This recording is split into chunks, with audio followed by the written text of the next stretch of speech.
Hello, আসসালামু আলাইকুম। আমি এলিজাস ব্লগ থেকে চলে আসলাম। এলিজা আক্তার রুমা। আশা করি আল্লাহর অশেষ রহমতে আপনারা সবাই ভালো আছেন। আর শেষ কাঁঠালটা আমার বাসায় দেখতে পাচ্ছেন। আমার কাঁঠাল খুব প্রিয়, বাট আমার মনের মতো কাঁঠাল না হলে আমি খাই না।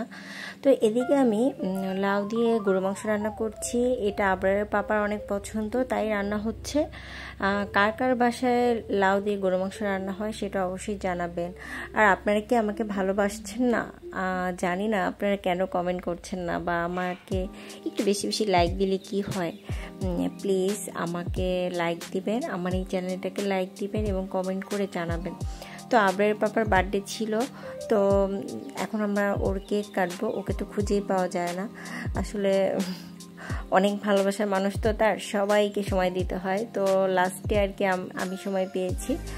আর এটা হচ্ছে আমার আম্মু এসেছিলো, আমার ছোট বোন। ওরা হচ্ছে কক্সবাজার যাবে ওর হাজব্যান্ডকে নিয়ে। তো ওরা আগে ফরিদপুর থেকে ঢাকা এসেছে, তো আম্মু ওকে সঙ্গে করে নিয়ে এসেছে।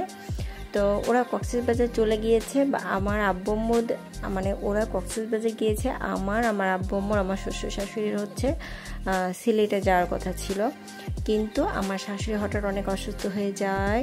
এই কারণে আমরা আর সিলেটে যেতে পারি না। আর আমার বোন তো কক্সবাজার ঘুরতে গিয়েছে।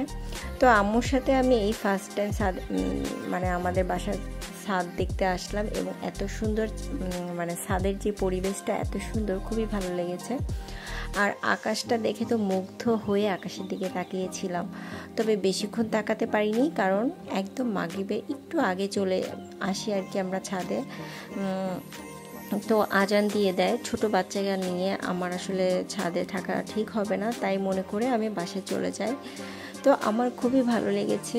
আকাশটা এত সুন্দর ছিল, এত সুন্দর ছিল, মানে কি বলবো, মানে ভিডিওতে বোঝা যাচ্ছে কিনা জানি না, বাট বাস্তবে আসলে অনেক সুন্দর ছিল, চোখ জুড়ানো ছিল। তো খুবই ভালো সময় আমার মানে কেটেছে ওই কয়েক সেকেন্ড, খুব ভালো লেগেছে আমার।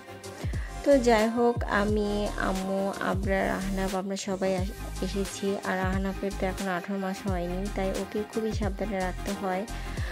জানি না এটা কে কেমন চোখে দেখবে। তো আমার ছোটো বোন চলে এসেছে কক্সবাজার থেকে। তো এই যে বাবুদের জন্য গাড়ি নিয়ে এসেছে, চকলেট, অনেক কিছু নিয়ে এসেছে। ওরা চলে গিয়েছে। আর আবরারের পাপা হচ্ছে, এটা হচ্ছে আম্মুরা যাওয়ার 1-2 দিন পরে হয়তো বা, বাসায় কোনো বাজার ছিল না। তো ছোট মাছ আমি অনেক পছন্দ করি, বড় মাছ আমি ততটা খাই না। তো আমার বাসায় আমার ব্লগ যারা দেখে তারা তো জানেই যে আবরারের পাপা সব মাছ কিন্তু কেটে নিয়ে আসে। আমার কোনো কাজ করতে হয় না, আমি জাস্ট একটু ওয়াশ করে বক্সে বক্সে করে রেখে দিব। মুরগি আনা হয়েছে, আর বড় মাছগুলো আবরার বাবুর জন্য।